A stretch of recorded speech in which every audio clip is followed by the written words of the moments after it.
Good morning বন্ধুরা, ভালো আছো? নিশ্চয়ই তোমরা ভালো আছো, আমিও খুব ভালো আছি। আজকে হলো নেক্সট দিন, আজকে হলো বুধবার। এখন খেতে বসেছি ব্রেকফাস্ট। আজকে ব্রেকফাস্টে খাচ্ছি রুটি আর কী বলে আলু পাপড়ের তরকারি দিয়ে রুটি আর চা। খেলাম নেই অনেক অনেক দেরিতে, কারণ অনেক ভোরবেলা উঠেছি আর খিদে পেয়ে গেছে। খিদে পেয়ে এখানটায় ব্যথা করছে, তো ভাবলাম চলো খেয়ে নিই। খেয়ে খেয়ে তোমাদের সাথে কথা বলি। আর মেয়ে আর বর তো খেয়ে চলে গেছে, মেয়ের তো এক্সাম চলছে, ও খেয়ে চলে গেছে ডাল আলু ভাজা দিয়ে। বড় খেয়ে চলে গেছে দোকানে, যেহেতু শনিবার থেকে বিপন্নাসিনী পূজা, আর আমাদের যেহেতু দশকর্মার দোকান, তার জন্য পূজার টাইমে তাড়াতাড়ি যেতে হয়।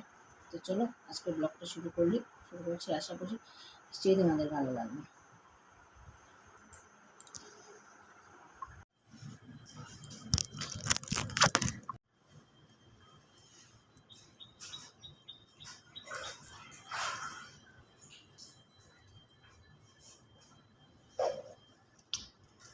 এই যে বন্ধুরা, আমার যে নতুন ঘর উপরে হয়েছে, একটা রুম হয়ে গেছে, তো ওটাকে এখন মুছছি। কারণ না মুছলে তো হবে না।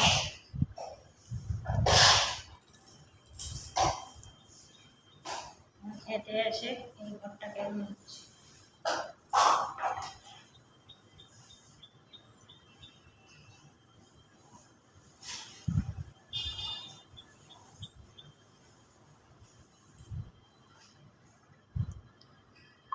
কী রান্না করছি দেখে, আজকে করছি বাঁধাকপির ঘন্ট, আর এখানে পুঁটি মাছ কেটে নিয়েছে। পুঁটি মাছ দিয়ে করবো সিদ্ধ আর একটু মতো। তো চলো আজকে ব্লগটা দেখতে থাকো, আর সঙ্গে থাকো, আশা করি ভালো লাগবে।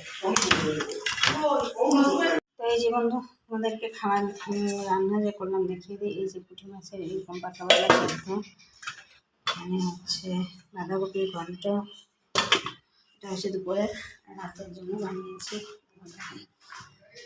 এই যে পুঁটি মাছ একদম শুকনো শুকনো করে ফ্রাই করে, আর এই যে ডাল। আচ্ছা, লাঞ্চ মেনু। কারণ টিউশন থেকে এসে আমি আর রান্না করার টাইম পাই না। তো চলো দেখতে থাকো, সঙ্গে থাকো। তো এখন স্ন্যাক্স আইটেমে সন্ধ্যার সময় চার সাথে ভাবলাম একটু ম্যাগি করি। ম্যাগি আর চা খাচ্ছি। মেয়েকেও দিয়েছি ম্যাগি আর হরলিক্স, এই যে খাচ্ছে। আর আমি খেয়েছি ম্যাগি আর চা। তো আজকের ব্লগটাকে এখানে শেষ করছি, বেশি বড় লম্বা করছি না, কারণ আমার ব্লগগুলো বিশেষ করে শর্টসেই যায়, 2 মিনিটস 3 মিনিটসের এইগুলো। তো চলো আজকের মতো ta-ta, bye bye, take care and good night.